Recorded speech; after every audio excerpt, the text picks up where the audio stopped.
Okay, so this is part five.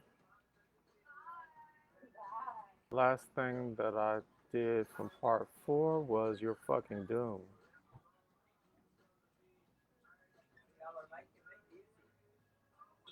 Alright,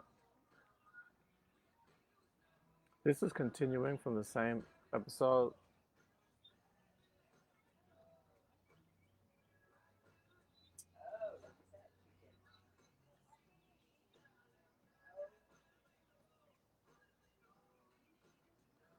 So hopefully this is relevant. I don't see it all, but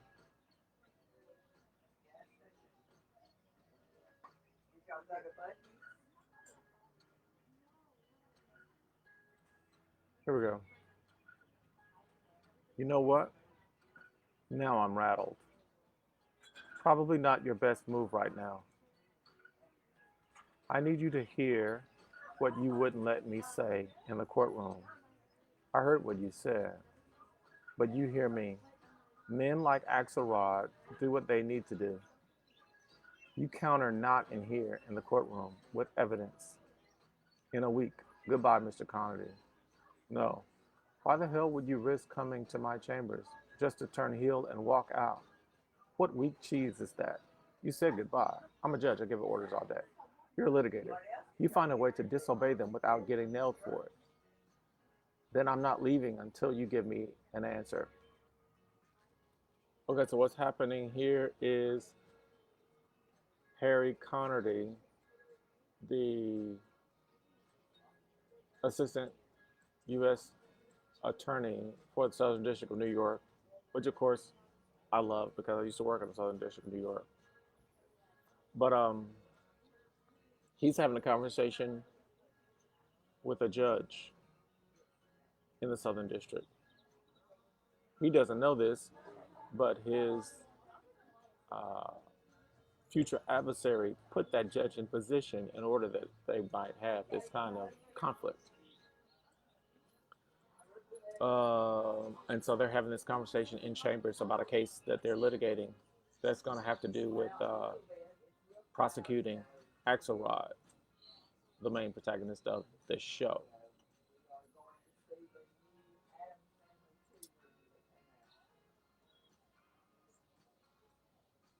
All right, so I think the judge is responding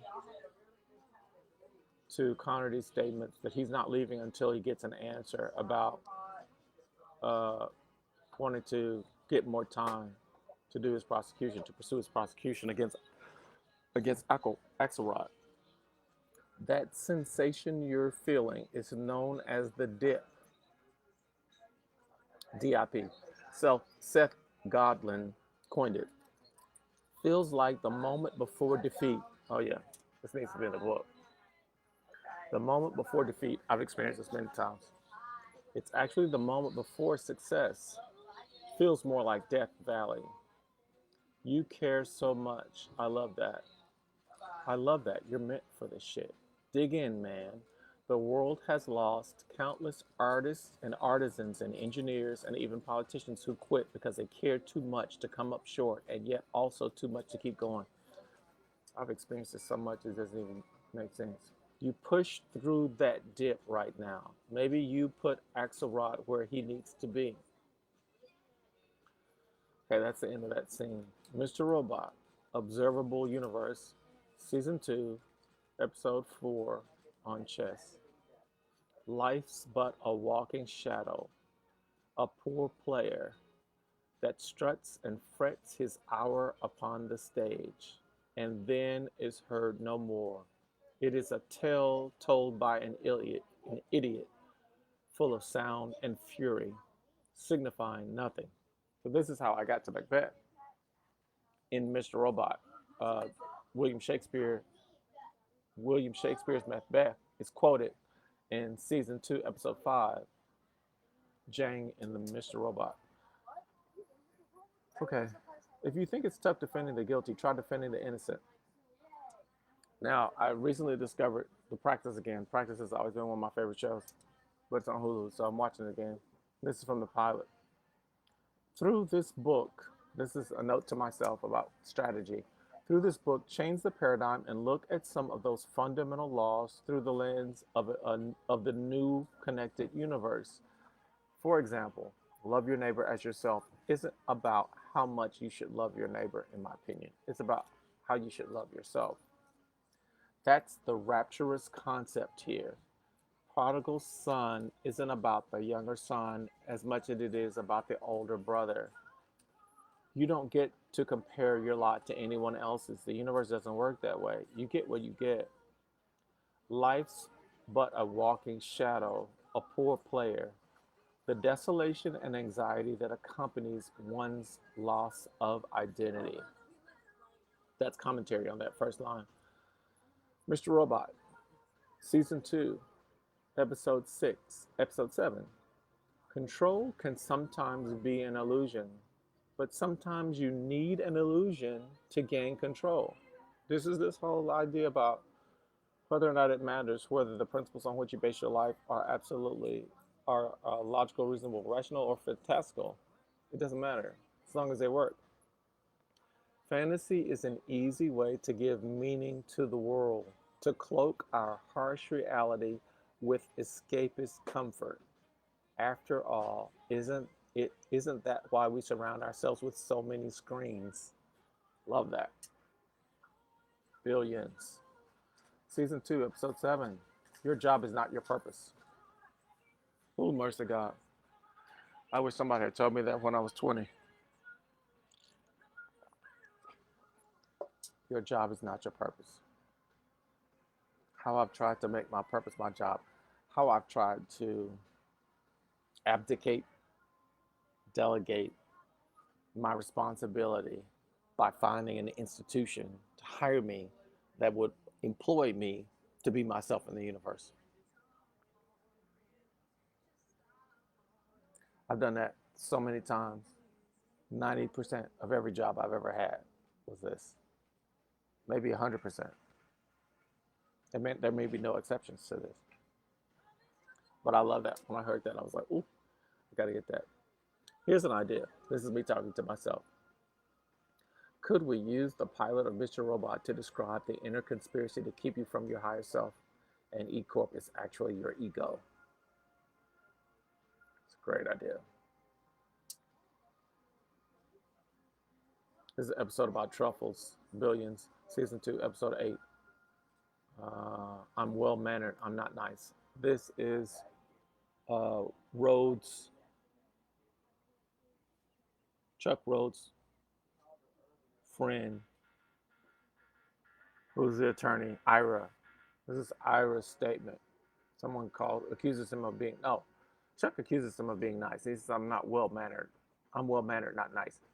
I used to think, I put this in because I used to think of myself as this too nice guy. But I've never been a nice guy. I've always been well mannered. I used to be a nice guy back before my first girlfriend broke my heart, but that hasn't come up yet. I'm gonna have to plug up soon. Okay, so I need to come back. I want to skip this. I won't skip it because I'll forget to come back. Here's more of an outline piece, right? New chapters: grinding, listening, learning, playing, bargaining, connecting, exposing, centering, serving, listening, giving, indulging, grounding, focusing, adapting, confessing, risking, valuing, investing, equipping, executing, appreciating, celebrating, experiencing, engaging, embracing, honoring, ritualizing, questioning, investigating, challenging, confronting, maturing, dating, examining, trying. All right. So these are all of these stages, potential stages for me to break up my book. And then I have proposed to break those up into colors or chakras: orange, red, green, yellow, indigo. Orange, ritualizing; red, exposing; green, maturing; yellow, indulging; indigo, risking. Possibly. Within ritualizing, orange ritualizing is grounding, positioning, learning your role, playing sacred and mythologies. Red would be exposing, which breaks down into waking up, reality, malcontent, serving, embracing, individuating, ridding of jealousy. Green, maturing, breaks down to dreams, ambition, projection, inner work, taking responsibility, adapting, changing. Yellow, indulging, breaks down to experiencing, investing, sensuality, limitations, and boundaries. And then indigo breaks down into risking, trapping, titles, reputation. And here are just some leftover things that didn't get included in the previous rubric. And after this, we're going to have to relocate because we're running out of power. Improvising, aligning, losing, falling, which could be diving, almost famous, lifestyle, and voice. And then I have an article link, how taking risk lead you to a better life.